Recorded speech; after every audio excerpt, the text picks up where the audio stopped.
नमस्ते, आपका स्वागत है। आज हम बनाएंगे सुपर टेस्टी लौकी के कोफ्ते की सब्जी। कोफ्ते बहुत ही सॉफ्ट बनेंगे। आप ज़रूर इस रेसिपी से कद्दू के कोफ्ते बनाइएगा, बहुत टेस्टी बनेगी। तो चलिए शुरू करते हैं।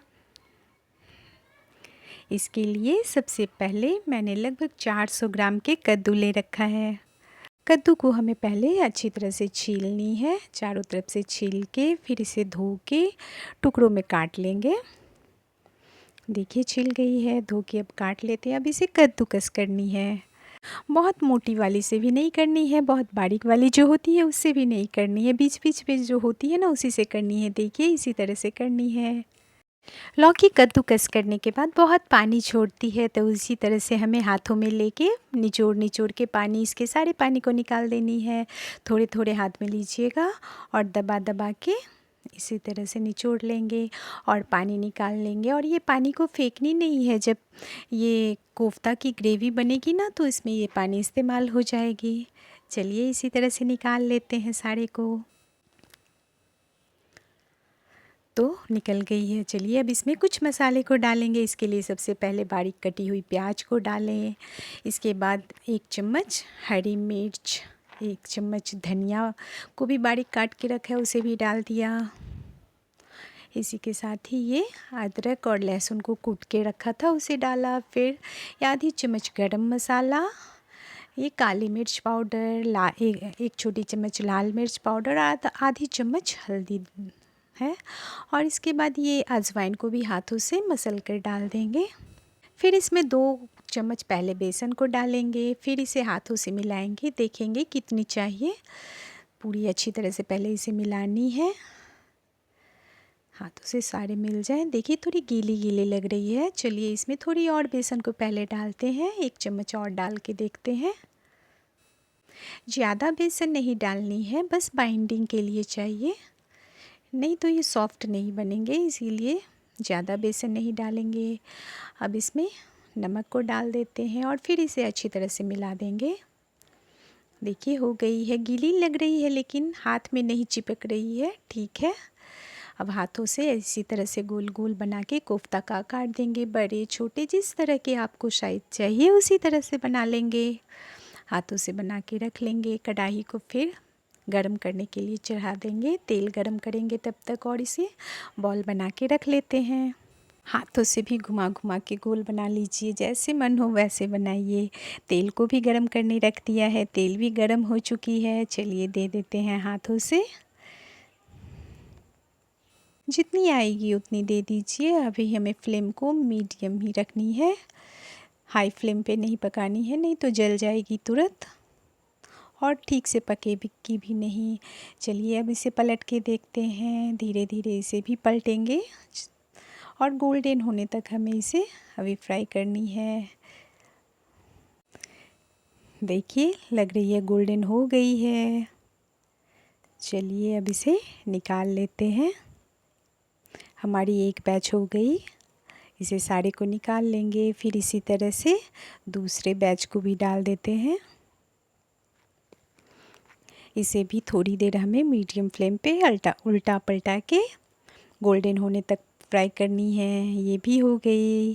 चलिए सारे को निकाल लेते हैं। बहुत ही टेस्टी बनेगी, आप ज़रूर ट्राई कीजिएगा। अब ग्रेवी के लिए कढ़ाई गर्म में तेल डाल के थोड़ी सी हींग डाल के और जीरा दे देंगे। जीरा जब चटकने लगे तो ये मैंने 2 छोटे प्याज के पेस्ट बना के रखे थे उसे डाल देंगे। इसे हमें थोड़ी देर भूननी है। जब ये पानी हट जाए उसके बाद इसमें लहसुन और अदरक के पेस्ट को डाल देते हैं। इसे भी हमें भूननी है, पानी इसके जब तक न जल जाए हमें भूननी है इसे कम फ्लेम पे। देखिए तेल निकल रही है। चलिए अब इसके लिए एक सूखे मसाले के पेस्ट को बना लेते हैं। इसके लिए सबसे पहले 1 चम्मच हल्दी और 2 चम्मच धनिया पाउडर, स्वादानुसार लाल मिर्च पाउडर लेंगे।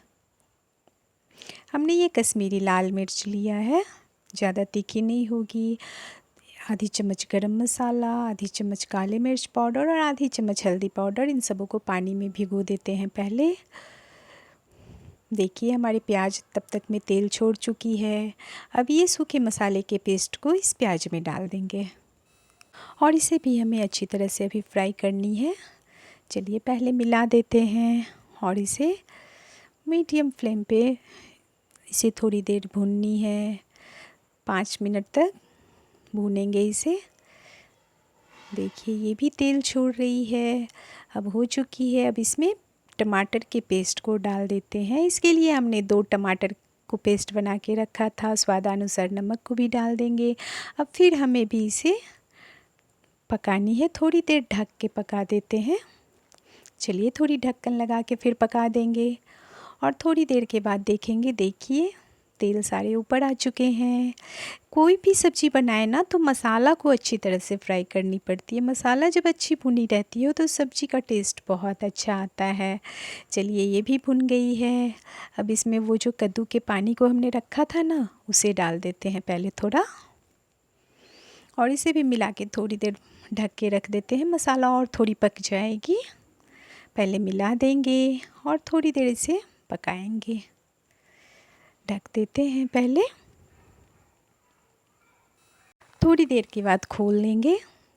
देखिए कितनी अच्छी पकी है, पूरी तेल ऊपर आ चुके हैं, बहुत अच्छी मसाला पक चुकी है। अब चलिए इसमें अब पानी डाल देते हैं। जितनी ग्रेवी चाहिए उसी के हिसाब से डालेंगे। मैंने गर्म पानी को डाला, पहले अच्छी तरह से मिला लेते हैं। थोड़ी गाढ़ी लग रही है और थोड़ी पानी लगेगी। चलिए सबसे पहले गरम मसाला को डाल देते हैं। आधी चम्मच गरम मसाला डाल देंगे और थोड़ी और पानी दे देते हैं, क्योंकि जब ये कोफ्ते के बॉल इसमें जाएंगे ना तो वो कोफ्ते के बॉल सोख लेंगे तो पानी कम हो जाएगा। इसी के हिसाब से पानी डालिएगा।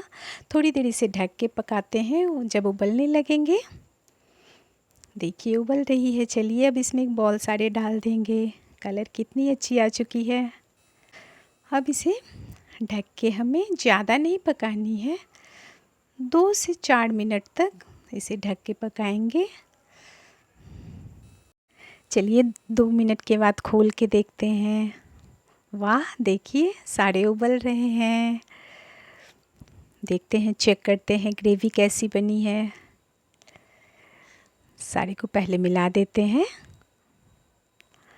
देखिए ग्रेवी की बहुत अच्छी है। ग्रेवी भी बहुत पतली भी नहीं बनी है, बहुत मोटी भी नहीं है, एकदम परफेक्ट बनी है। तो अब इस पे धनिया पत्ता से सजा देते हैं पहले और ढक देते हैं और बंद कर देते हैं गैस को और थोड़ी देर के बाद इसे सर्व करेंगे। बहुत ही टेस्टी बनी है। आप इसे पूरी, पराठे, चावल, नान किसी के साथ भी खा सकते हैं। बहुत ही टेस्टी लगेगी और बहुत आसान सी रेसिपी भी है। इसमें मैंने कोई काजू नहीं डाला, कोई क्रीम नहीं डाला, पर ज़रूर टेस्टी बनेगी। आप ज़रूर ट्राई कीजिएगा। और सॉफ्ट तो देखिए कितनी बनी है।